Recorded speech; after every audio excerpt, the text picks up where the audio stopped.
Today we're joined by Pastor Mark Collins, who has portrayed our founding father George Washington in several films and documentaries, including a 13-part series on the History Channel called The Revolution. Today he joins us on Savvy to share the life and times of President General George Washington as well as our founding fathers. To find out more, visit gwlives.com. Hi, Mark Collins. Welcome to Savvy Business Radio for our Heartbeat of the World. Usually a video series, but today we're doing an audio with you, and I'm so grateful to have you out here. You've played George Washington for quite some time now. You have played a 13-part series, and you've also inspired people across this great republic, sharing with them as you not only impersonate, you embody George Washington, General President George Washington, and really helping people to understand our founding fathers and the founding principles of which this great republic was built. Share a little bit about your backstory and what led you to do the work you're now doing. Christina, thank you. It's an honor to be with you today, and it's exciting times that we live in. There's so many changes going on in our country and a lot of opportunities to share with the young people of the next generation, basically those founding principles that made us one of the unique nations in the world. And so, yes, I started portraying George Washington about 18 years ago. I was the associate pastor of a church, and the senior pastor asked if I would consider playing Washington, because I was always John the Baptist or some other character for a children's program. And he said the 4th of July is on a Sunday, 5 months from now. And so I began preparing and doing research. And the more I delved into the faith of many of the founders, including Washington, I was appalled at what I had not been taught in high school and in my college years about the faith of many of those founders. And so it was really exciting to be able to portray that on that Sunday. And by Tuesday, I got a call from the pastor in the next town, and he said, "I heard what you did. Would you come and do it at our church? I know it's the week after the 4th, but we would love to have you." And Christina, I was not back in my home church for 9 weeks. Whoa. And doing other churches. And so it just took on a life of its own after that. And it's just been an amazing journey. Wow. And you know, it's so true, Mark. When I was in high school and grammar school, we were told very little about civics. Now, I must say I was blessed that we did have to read the entire Constitution. Many in this country have not even picked it up. We were, quote unquote, forced to do it, and it was part of our curriculum, which I think it shouldn't be a forced upon. It should be something that you can't wait to delve into. It is not this old, crazy artifact that that's old and done with, that it has no relevance to today. When I talk to people, I'm like, when you pick that up, for me, that document was inspired by the Holy Spirit himself, because what did God give us that's the greatest gift ever? And that is free will. God does never take away our free will. We can choose him. We cannot choose him. We can choose to go to darkness, choose to go to light. We always have that choice. And that's the greatest gift from God. And that is what is embodied in the Constitution, that there be free will, that people choose their destiny and their livelihoods and get to live their great gifts and talents in the world to the best of their ability. How do you feel about the Constitution? You know, it is one of the most precious gifts we were ever given, and the wisdom of those founding fathers. And you just kind of see the intersections of history, of the Great Awakening that was sweeping the colonies at the time. Yeah. And just the education that those men had. You know, if you go back and read the New England Primer, which all of them learned to read and write with, it's a Bible lesson, clear and simple. And that was the Primer textbook for over 260 years until after the Civil War. It started in 1648. And so those principles is what built that idea that people were to be free. You know, one of the lost precepts of our Constitution and of our way of life is the center of it. I ask many times in universities when I go to speak as Washington, or even in elementary schools and high schools, where is the core of our government? Is it in the state capital? Is it in Washington, D.C.? What is the center of our government? And they'll give their ideas, and then I thank them and say, that's a great answer, but it's the wrong one. the core of our government was self-governance. Mm-hmm. And we're not even teaching that as a principle anymore. You look at what they said. John Adams said, the government we have formed is for a religious and moral people and will not work for any other.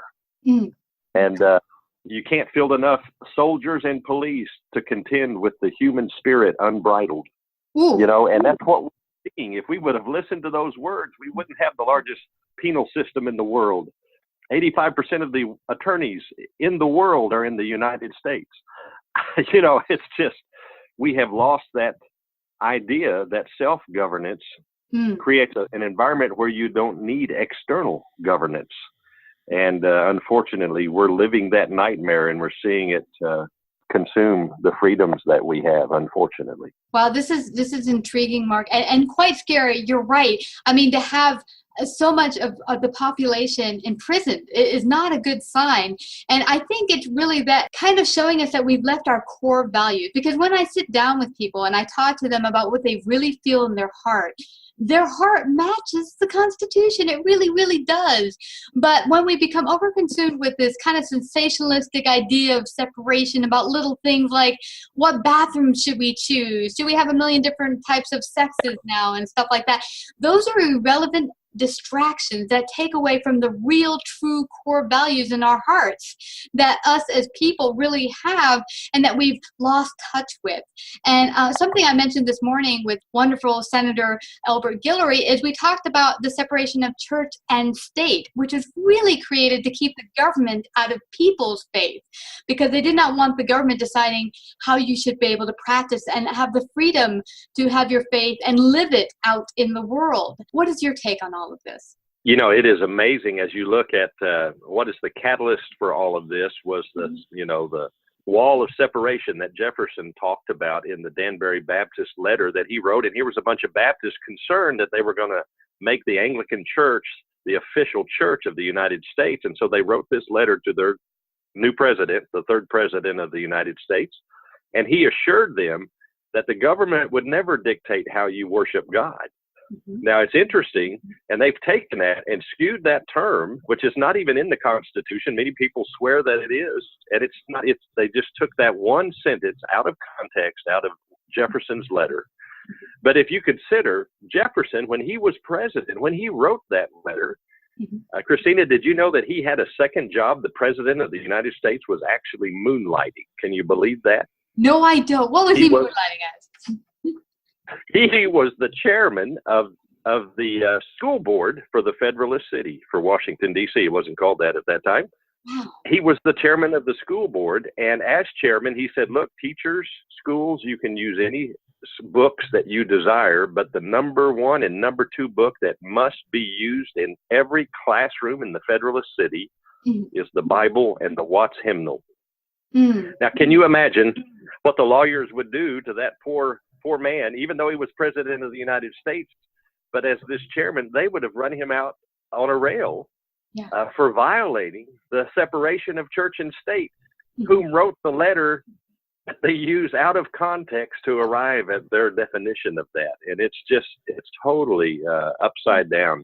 Can you imagine, you know, to become a state? There were many territories there after the first 13 colonies that wanted to become a state.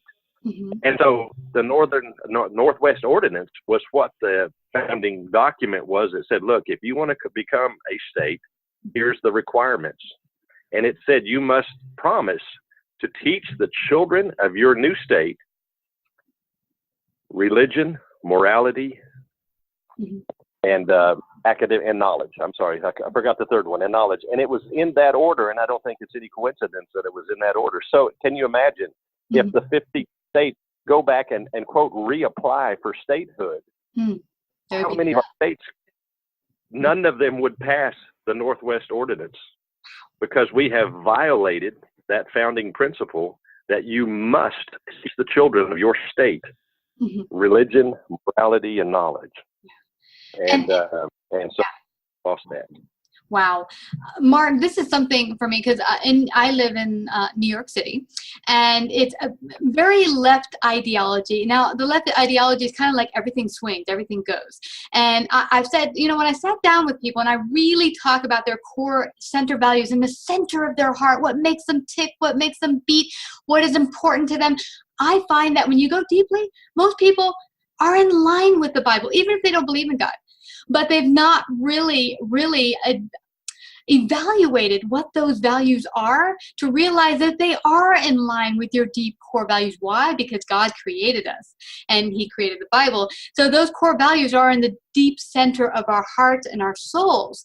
And really, when you look at what's wrong with morality, right? Say if you want to be, and you are in the United States right now, and you say, hey, I'm an atheist, there is no God, whatever. I'm like, great. But how can it be wrong to have your kids go to school and learn the Bible? And if they're at home, they'll learn the core values of your foundation in your home. But learning the Bible, learning morality and caring for your fellow human being, love is first, the greatest commandment from Jesus, how would that hurt your children? So, and I think, and I don't know if you would agree with me, Mark, but I think truly that is why we're in such a state of mess right now and such chaos and animosity and division is because we've taken God out of the picture, or we've attempted to. And the people who believe in God, the conservatives, are like, well, I just want to make nice with my neighbors, so I'll just hush hush and not make waves. And I think it's gotten to the point where, well, honestly, we need to make waves. Yeah, yes, absolutely. Well, a couple of things on that. Proverbs 1:7 says the fear of the Lord is the beginning of wisdom. Christina, it's not just religious wisdom. Here's what happened. In 1962, they took the Bible, 10 Commandments, and prayer out of our schools. Since 1948, they had kept SAT scores. That's when the records started. And so from 1948 to 1962, the scores of the students in American schools never dropped 2 years consecutively. It's just this little seesaw line that stayed right on a very level path. 1962, when they took the Bible, 10 Commandments, and prayer out of our schools, it literally plummeted. It fell off of a cliff. Go look at the graph. It fell off a cliff till 1972. And then it started coming back up. And so the analysts were very fascinated. What caused it 10 years later to head back up? In 1962, here's what they found. 1962, there were 1,000 Christian schools in America. In 1972, there were 32,000, making up 12.5 million. And what they figured out is the uprise in SAT scores was due to those 32,000 Christian schools and the students coming out, bringing SAT scores up. The top 3% of students academically in the United States come from homeschool and Christian schools. Now, why is that? And they make up such a small percentage of school children in America. And so we've got to realize that we are really doing damage to our children by not teaching them morality. And here's an interesting thing. What's destroying us is this fallacy of neutrality. We say that all of our institutions have to be neutral. Our schools, our government, every aspect of our society has to be neutral to be fair. And the fallacy is there's no such thing as neutrality. There is a religion that's a 501c3 protected religion that you can give money to tax-free, just like you can to a Baptist church or a Catholic church, and it's called atheism. And it says there is no God. And so all we have done is exchanged one religion, which in 1945, the Supreme Court determined that America was a Christian nation by all the evidence from our founding. And then it's saying that we have to be neutral. And all we've done is said, well, now there is no God, students. We can't teach you that there's a God, which is a religion. So all of our thoughts are based on some principle. There is no bottomless pit on which principles come up out of. Well, there is, and it's a very ugly thing, but there's a foundation that we stand on, and all we can do is exchange one foundation for another. But all of our beliefs, all of our laws, all of the principles of this land are based on some founding principles. And as we have removed that, we've paid a great price. Wow. So really, because I've talked to people, and one gal came on my show business wise and said, and this is her way of talking about business. She said, if in business you serve everyone, you serve nobody. If you stand for everything, you stand for nothing. And I now take that as a quote for everything in life, because really you must have a core value system that you stand for something. And you say now the founding principles have now been taken up by neutrality, that let's just agree that everything's okay.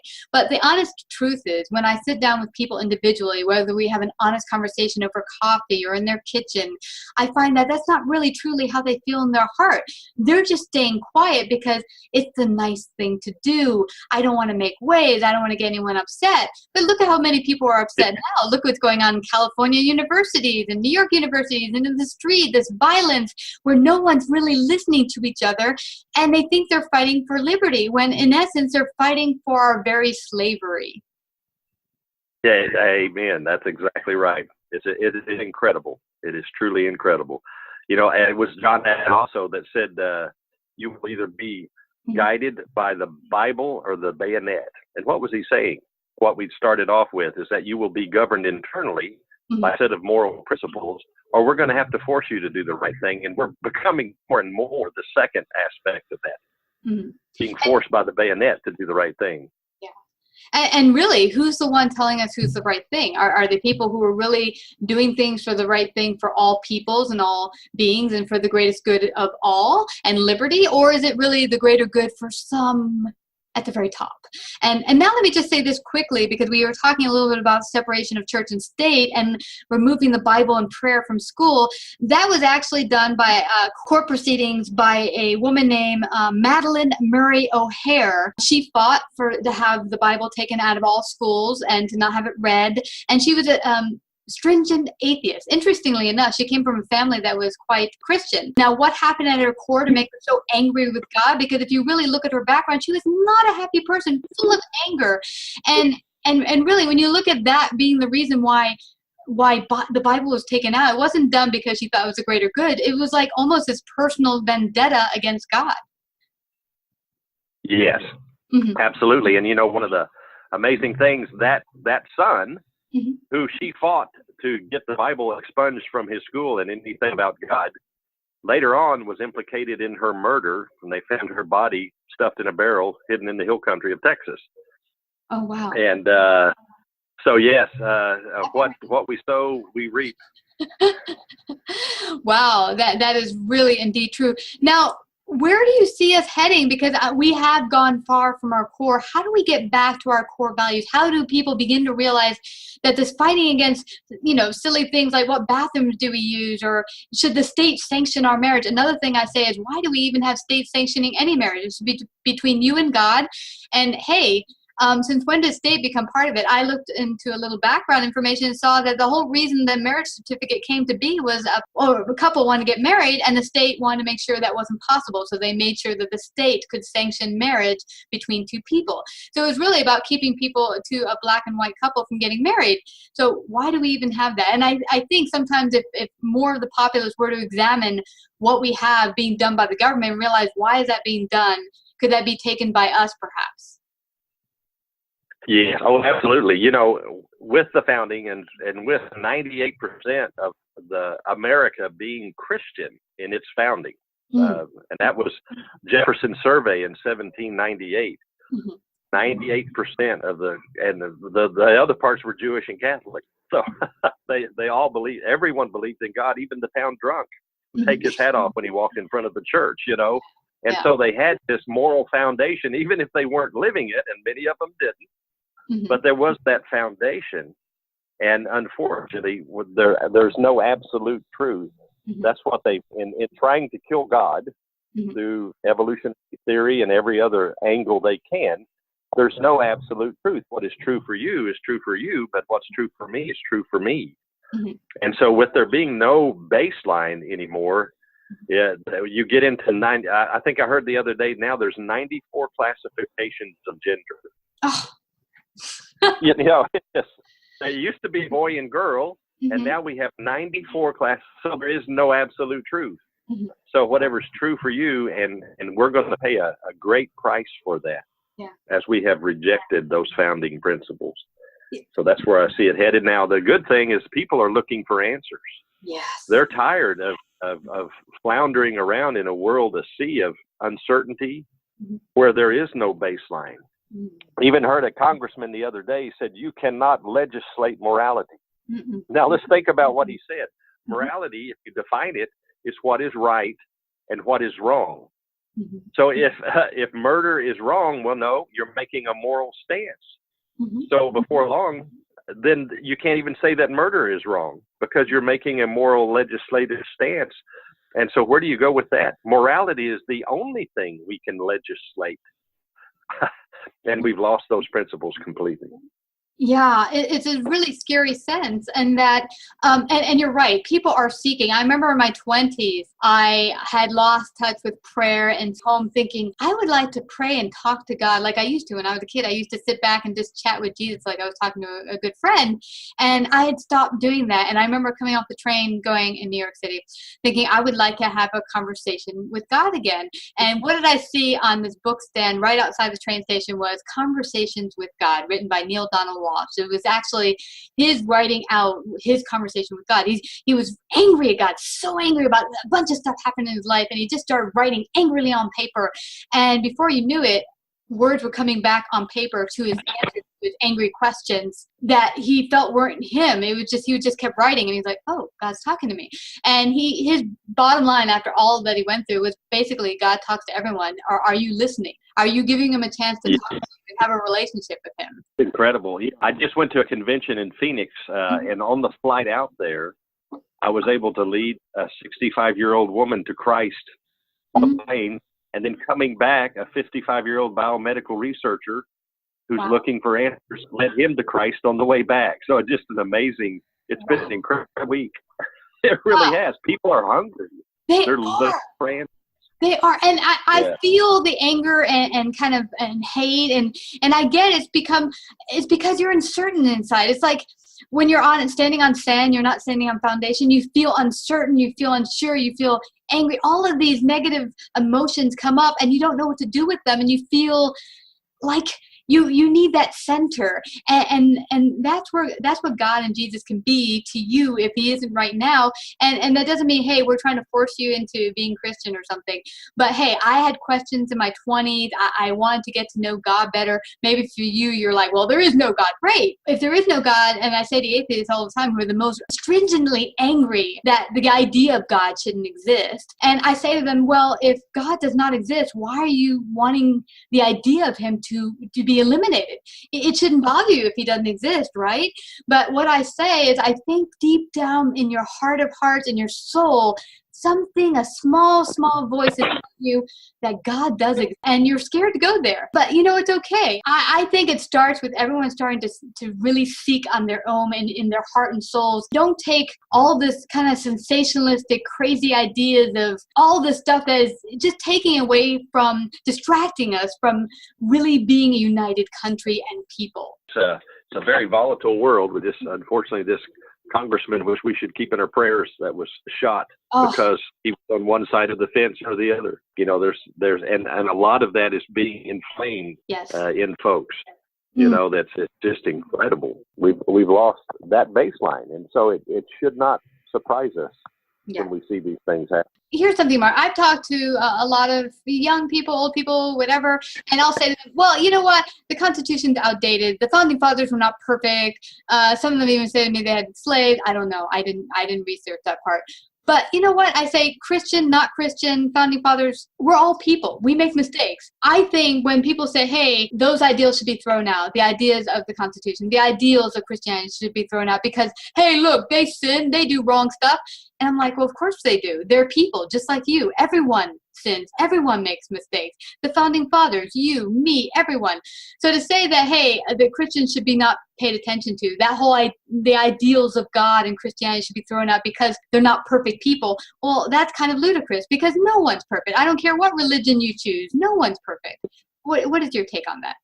Absolutely. But if you look at having that Christian foundation, when Christopher Columbus landed, he had fashioned a beautiful spike with a silver cross on the top that said, I claim that, and he stuck it in the sand when he landed in the New World and said, I claim this land for God and Jesus Christ, his son.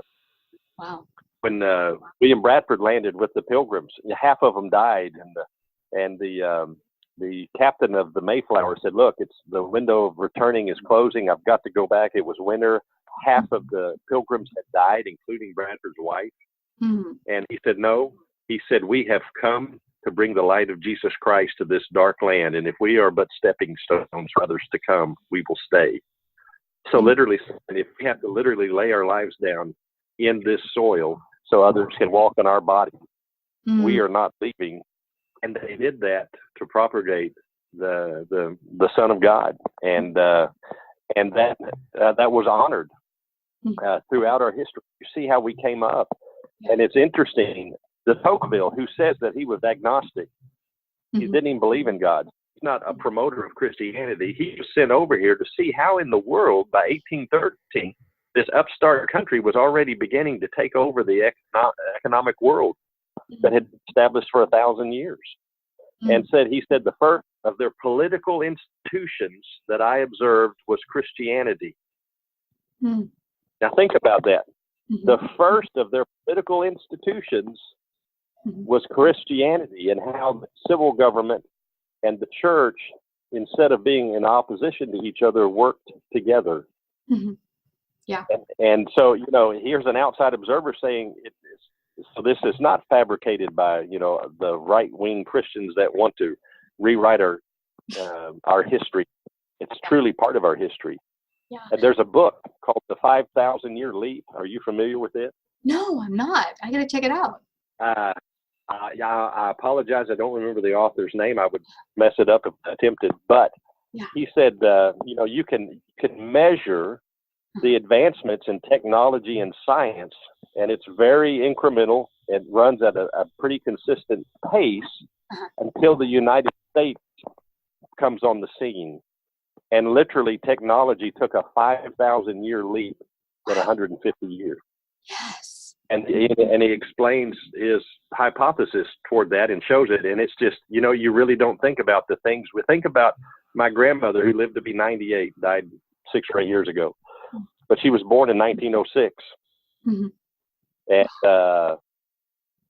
and they were still in wagons. There were not cars on the roads when so think of the life that or the things that she experienced in her lifetime, a man on the moon flight.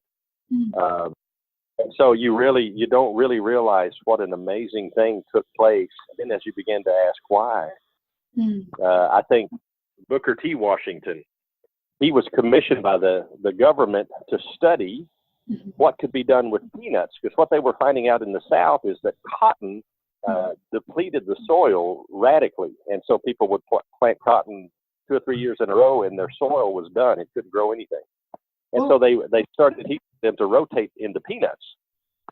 Well, they didn't have a market for them. So they asked Booker T. Washington, so this bioscientist, black man, to study it and come back to Congress. 6 months later, he came back with a stack of folders, and each one of those folders was a new use for peanuts. And Christina, there were 400 folders. Wow. He created peanut plastic, oil, peanut oil, and and so they said, and they were just, and they said, Mr. Washington, in 6 months, how in the world did you come up with all of this science? And he said, oh, Mr. Congressman, I asked the good Lord to tell me the secret of the little peanut, and he did. Oh, well, that just goes to Isn't show. that amazing? That is amazing. And that just goes to show that going back to our core does not mean we're forsaking everything. It actually means we are going back to our true selves. And for those out there who feel like, hey, I don't believe in God, just look at the moral standing of where we came from. Look at the Constitution, read the Bible, and see where we came from. Now, that doesn't mean that the people who started the country were perfect people, as are people today. None of us are perfect. But we can get back to a moral code where God is at the center of it, and have that prosperity back in our great republic. Absolutely. You read the writings of the founders, and they spoke often of providence. Mm. And I'll ask school kids, I'll ask university kids, what does providence mean? And they have no clue. And basically the best definition I've come up with is the hand of God. Mm. And you read Washington and all of those founding fathers, they said the providence guided us, providence protected us, the hand of God, throughout our history. And they gave him glory for that. And yet when we read that, we yawn and we don't even know what it means when they were proclaiming the greatness of God, which is like Booker T. Washington. I thought, there it is. Here's a scientist who nowadays they say, well, science and religion never mix. They do. He was one of the greatest scientists of his time, and he acknowledged God gave him the secret to the net. And so do a lot of other scientists. It's taboo to mention you being a scientist and believing in God, but to me, to not put the two together almost is ludicrous. I've sat down with physicists who tell me, well, one does not match the other. We're just trying to figure out what happened in that moment before everything exploded and everything became, was existed. And I'm like, well, that was God. And until they accept, the ones who have not accepted God, until they accept that moment before everything went, expanded into the universe and then was being, that one center, that one thing before was God. And once they can accept that, then everything makes sense. It's just when you let out that piece of the equation, well, of course it doesn't make sense and you're missing a big puzzle because you don't want to accept that one big piece of puzzle. Now, Mark, can I ask you one thing? You said you were really blown away when you started to read about the founding fathers. Was there any myth that you had broken when you really studied the founding fathers yourself? As for example, Washington, just studying Washington's life, a lot of we don't teach our children that he prayed 2 hours a day. Whoa. He would arise at 4 a.m. and pray until 5 every day, and then he would retire to his chambers at 9 and pray until 10. Do our children know that? Do we know that? It's well documented. There's a book that they found 90 years in his library collection that had gone to his nephew, and the nephew was coming to the end of his life and decided to auction it off. And a doctor bought this little black memo book, and in it, in Washington's hand, it said, "My daily sacrifice." Consistent with what had been told of him, it said Monday morning, Monday night, Tuesday morning, Tuesday night, and etc. And he for a season he wrote his prayers out, and it reads like Oswald Chambers. It is incredible to see that. General Nelson, one of his most trusted generals at the Battle of Monmouth, consistent with what has been said about Washington and his prayer life. He said they were standing around a large table with maps and recon coming in as they prepared to attack the British as they fled Philadelphia to New York. And it's, approaching the evening, and General Nelson wrote in his own journal, he said at 9 o'clock promptly, the general excused himself from the room to go and counsel with the greatest of counselors. Isn't that? And so, our kids don't know those stories. They don't know that Washington for 17 years was a vestryman. He was an executive board of the Anglican Church. 3 years chairman of the finance committee, 2 years chairman of the church planting committee. If you go to see the Pohick Church today, which they still have the Washington, box. Back then you bought boxes in the church, and so your family owned that box. So the Washington box is still there in the Pohick Church, and they say that he quietly wrote the check that paid for that entire facility. Whoa. And kids don't know those things, yet they're being taught that he's a deist.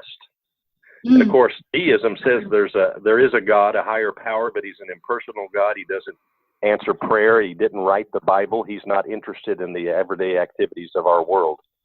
And so, Washington would make a very poor deist as it's being proclaimed today, praying 2 hours a day throughout his entire adult life. Can you imagine?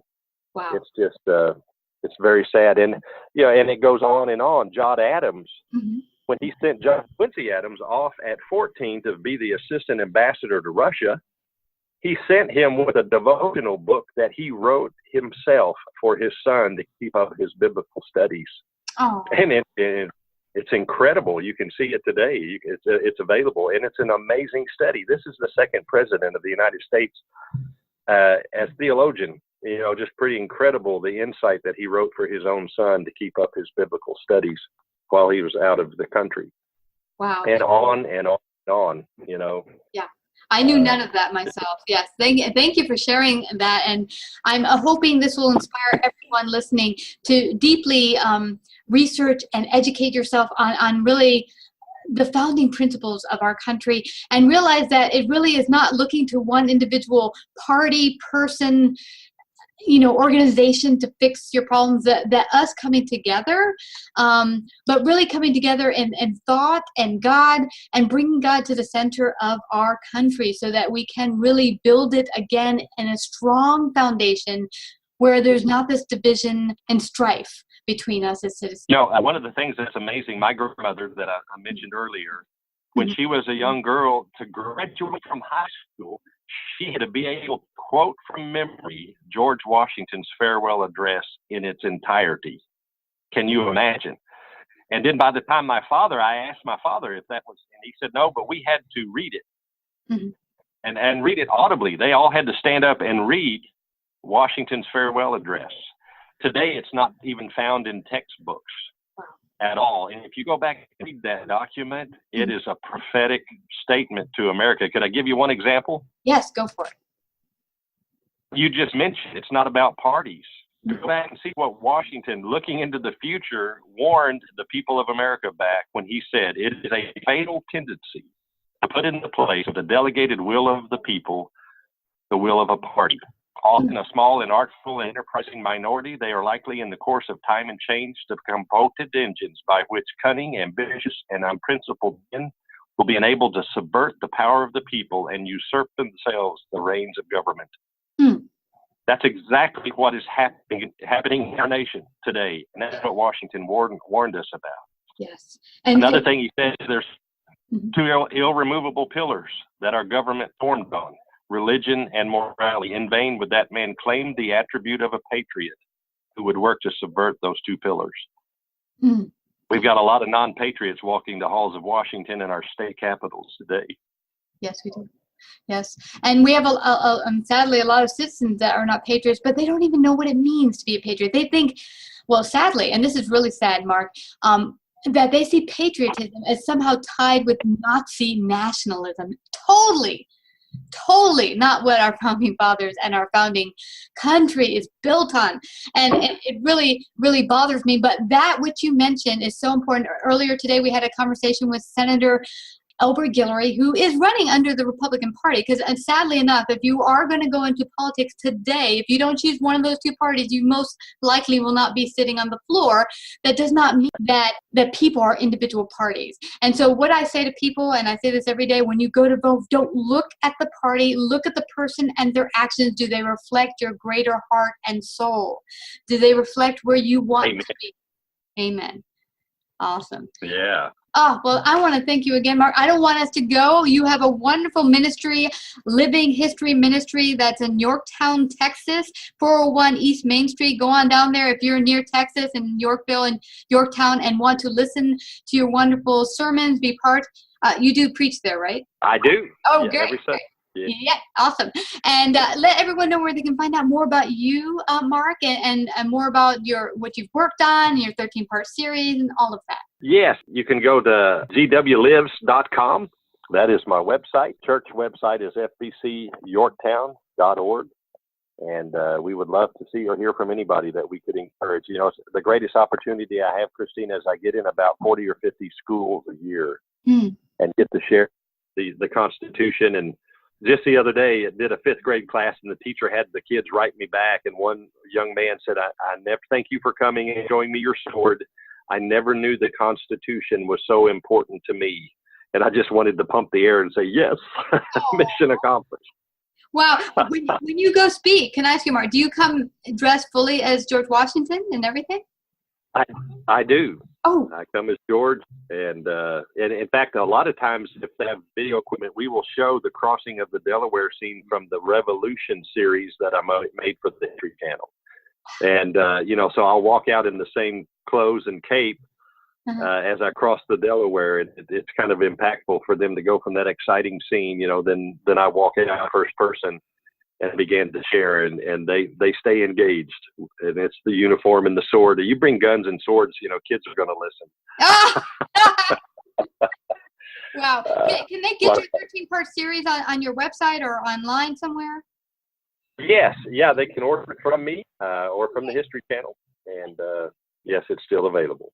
Yes. Well, and they can also get Revelation Dawn of a Global Government, which you spoke a lot in that film, really giving people a deep understanding of our founding principles and Constitution as well. And I want to thank you again, Mark, for coming to share your great wisdom today on Savvy Business Radio. Thank you so much. May the Lord bless you.